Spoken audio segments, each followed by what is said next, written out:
অ্যাডিনিয়ামের season চলে আসছে। তো আমি আজকে কিছু অ্যাডিনিয়াম রিপোর্টিং করব এবং কিছু অ্যাডিনিয়ামে খাবার দিব। আসসালামু আলাইকুম ভিউয়ার্স, আমার একটা নতুন ভিডিওতে আপনাদেরকে স্বাগতম জানাচ্ছি।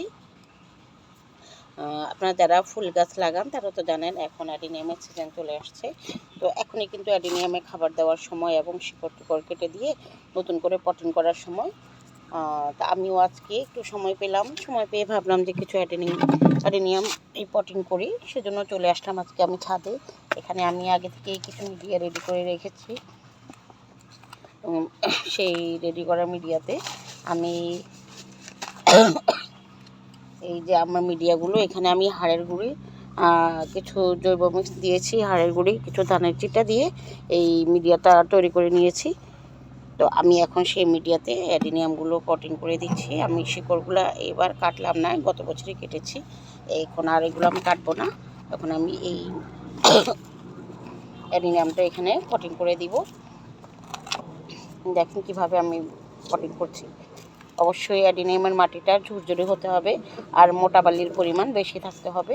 সাথে হাড়ের গুঁড়া, তারপরে শিংকুচি তো অবশ্যই মিক্স করতে হবে আর হাড়ের গুঁড়া দিতে হবে।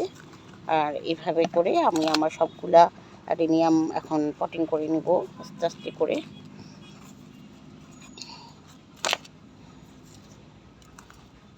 যে একটা পটিং করা শেষ।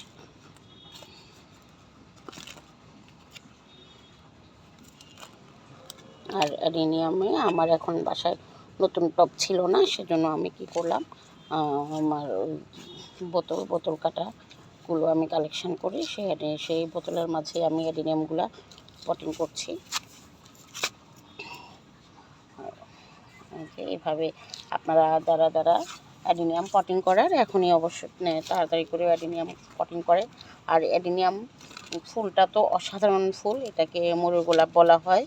এটার ফুলের সৌন্দর্যে আপনি কখনো এটার সৌন্দর্যে আপনি বিমোহিত না হয়ে থাকতেই পারবেন না। এই অ্যাডিনিয়ামের ফুলের এত সৌন্দর্য। আর এই যে এইটা আমি পটিং করব না পুরাটা, শুধু আমি উপর থেকে একটু মিডিয়া সরিয়ে এখানে আমি কিছু হাঁড়ি গুঁড়ি মিক্স করা নতুন মিডিয়া দিয়ে দিব। পুরাটা আর পটিং করলাম না, এটা আমি গত বছরে পটিং করেছি এই জন্য। আর কিছুদিন পরে যখন আপনাদের বাগানে নানা রকম অ্যাডিনিয়াম ফুটবে, তখন দেখবেন যে কি অসাধারণ লাগে। আর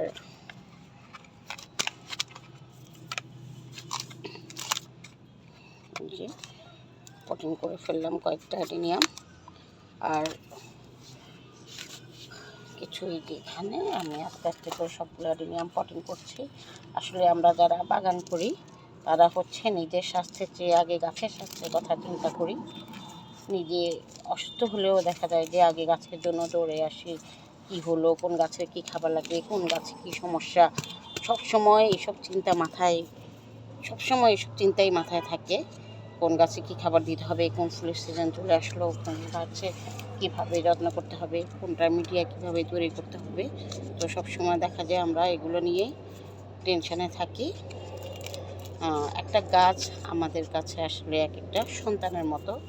সন্তানকে যেমন বাবা মা খুব যত্নে লালন করে, সেম যারা গাছ পাগল বা গাছ ভালোবাসে তারাও কিন্তু গাছকে একটা সন্তানের চেয়েও কম যত্ন করে না। একটা সন্তানকে যেরকম অনেক যত্ন করে বড় করে, ঠিক তারা কিন্তু একটা গাছেরও একই রকম যত্ন নেয়।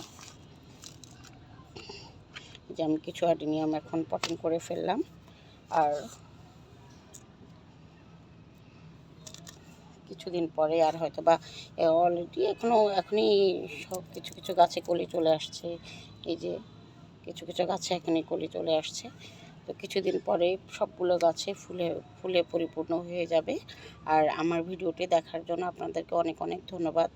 আর আমার ভিডিও যদি আপনাদের ভালো লেগে থাকে অবশ্যই লাইক, কমেন্টস এবং শেয়ার করবেন। আল্লাহ হাফেজ, আসসালামু আলাইকুম।